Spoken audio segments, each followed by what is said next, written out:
என்றும் விசாரிக்க வேண்டும் என்பதை சொல்கிறார்.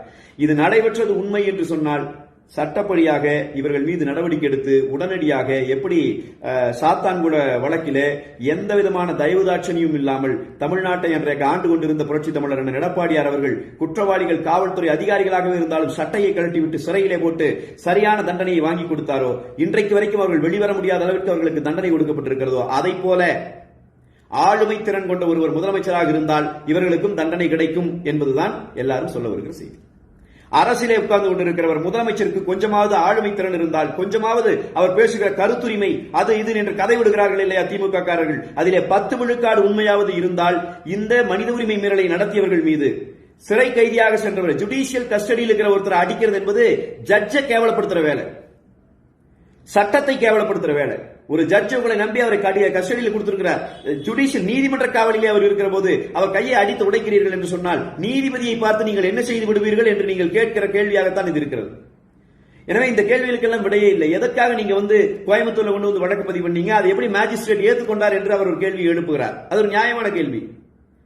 எனவே திட்டமிட்டு ஒரு மாஃபியா கும்பல் எப்படி ஒரு ரவுடிசத்தை கட்டவிழ்த்து விடுமோ அதை போல கட்டவிழ்த்து விட்டு அவர் மீது கஞ்சா வழக்கு என்று போட்டு அதன் பிறகு அவர் கைகளை உடைத்து அவரை ஊனப்படுத்தி இன்றைக்கு மிகப்பெரிய அளவிலே ஒரு கோர தாண்டவத்தை ஆடி இருக்கிற இந்த கும்பல் மீது நடவடிக்கை எடுக்க வேண்டும் என்கிற கோரிக்கைகள் தமிழ்நாடு முழுவதும் மக்களால் இன்றைக்கு எழுப்பப்படுகிறது. இதற்கிடையில பெண்களை கூட்டிட்டு வந்து பெண்களை பாதுகாக்கிறோம் என்று சொல்லி பெண்களுக்கு எதிராக பேசிவிட்ட சவுக் சங்கர் மேல விளக்குமாற வீசுறோம் சொல்லிட்டு நேற்றைக்கு மதுரையிலே பெண்கள் நிக்கிறாங்க.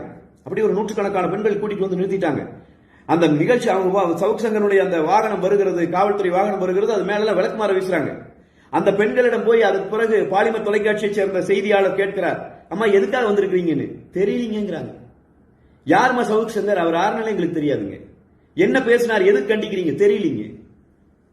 பாவப்பட்ட ஜனங்களை, வேலைக்கு போகிற அந்த மக்களை, வேலைக்கு போகாத உனக்கு காசு தரேன் இன்னைக்கு கூட்டம் இருக்குதுவான்னு கூட்டிட்டு வந்து நிறுத்தி எவனோ ஒரு நாளாந்தர அரசியல்வாதி அங்க இருக்கிறவன் பண்றான் இந்த வேலையை.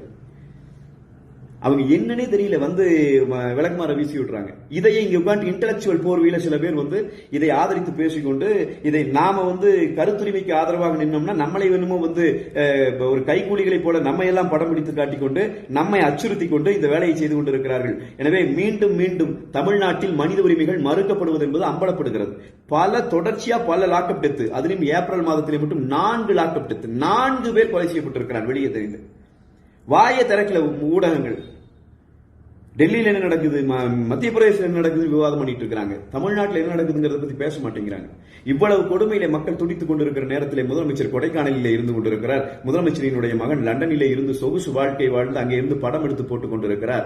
என்ன நடக்கிறது நாட்டிலே என்கிற கேள்வி மக்கள் முன்னால் வைக்கப்பட்டிருக்கிறது. இந்த மனிதர் இன்றைக்கு சவுக்கு சங்கர் என்கிற இந்த மனிதர் பழிவாங்கப்படுகிறார். அவர் மீது இனி வழக்குகள் நடந்து போகிறோம் என்று சொல்லி இப்ப இந்த நடந்திருக்கிற இந்த கொடுமைக்கு என்ன தீர்வு என்கிற கேள்வியை இன்றைக்கு மக்கள் எழுப்ப தொடங்கிவிட்டார்கள். நீதியரசர்கள் மிக விரைவாக இந்த குற்றம் நிரூபிக்கப்பட்டிருக்கிறது மக்கள் மன்றத்தில், நீதிமன்றத்திலும் நிரூபிக்கப்படும் என்று சொன்னால் ஒரு அதிகபட்ச தண்டனையை இந்த காவல்துறை அதிகாரிகளுக்கு கொடுக்க வேண்டும். இந்த ஏடிஜிபி அவர்தான் இதற்கு பின்புலத்தில் இருந்து இயங்கி இருக்கிறார். அவர்களுடைய சொல்லை கேட்டுத்தான் இவர்கள் அவரை தாக்கி இருக்கிறார்கள், கைகளை உடைத்திருக்கிறார்கள் என்று சொன்னால் ஏடிஜிபி அவர்கள் கைது செய்யப்பட வேண்டும். அது நிரூபிக்கப்பட வேண்டும். அது முதல்ல விசாரிக்கணும். அது உண்மைதான் அவருடைய தூண்டுதல் இது நடந்திருக்குன்னு சொன்னா ஏடிஜிபியை கைது செய்து சிறையிலே அடைக்க வேண்டும். அதற்கான நடவடிக்கைகளை தமிழ்நாடு காவல்துறை எடுக்க வேண்டும். அதை அந்த காவல்துறை அப்படி நடவடிக்கை எடுப்பதற்கு தமிழ்நாடு முதலமைச்சர் அதுக்கான அழுத்தத்தை கொடுக்க வேண்டும்.